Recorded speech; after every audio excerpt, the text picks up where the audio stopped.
They won 14 major trophies in the space of just 4 years. They were the first team to ever win 6 major trophies in a single calendar year, which included a treble. The first team with all their players coming first, second and third in the Ballon d'Or race, almost single-handedly won the World Cup, and are responsible for the greatest hair loss in history. Barcelona. Seriously, guys, I know there are lots of teams that can be called the greatest team of all time, but if we are all honest, this team has to be up there. So today we are going to talk about how good was Pep Guardiola's Barcelona and how exactly did their reign end. This is really going to be a wild ride, so buckle up and let's begin. Before the Pep Guardiola era, Barcelona were a mess. After the 2006 Champions League final, the club just seemed to have lost it. Seriously. Samuel Eto'o publicly criticized Rijkaard and Ronaldinho for claiming he wasn't fully committed to the cause. Ronaldinho was frequently caught showing up to training drunk, presumably from the night before. Real Madrid reclaimed the league's top spot in 2007 and 2008, leaving their Catalan rivals in the dust. First time around, winning on goal difference. Second time, by leaving Barca 18 points adrift. Frank Rijkaard, the coach who had led them to the 2006 Champions League trophy, had been sacked. The club was about 200 million in debt.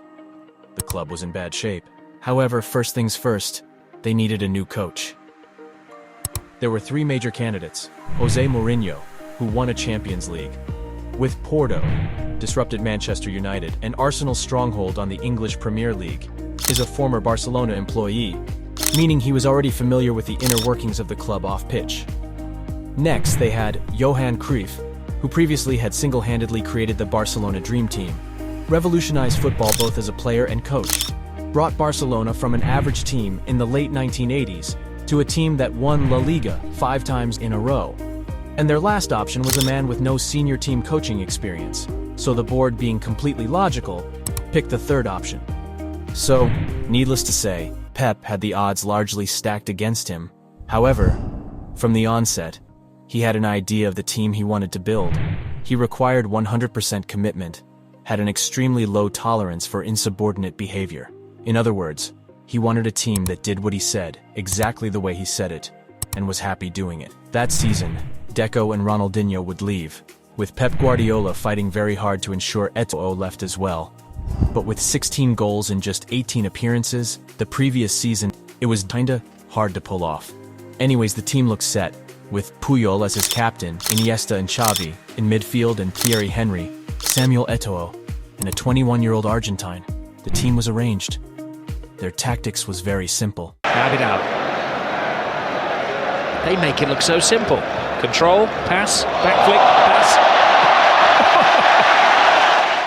And even though things didn't start off on the best note, with our men losing and drawing in their first 2 games, what followed next was absolute destruction. Seemingly nobody could stop them. When they faced Real Madrid that season, over the 2 games, it would end 8-2.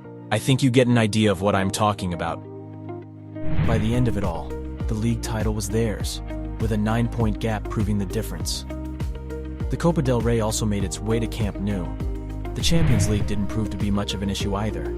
Manchester United, the reigning champions, realistically never stood a chance.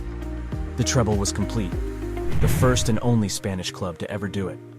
The UEFA Super Cup, the Supercopa de España, and the Club World Cup followed suit, and for the first time ever, 6 major trophies were won by a single club in a calendar year. Pep Guardiola's first year ever as a first-team manager.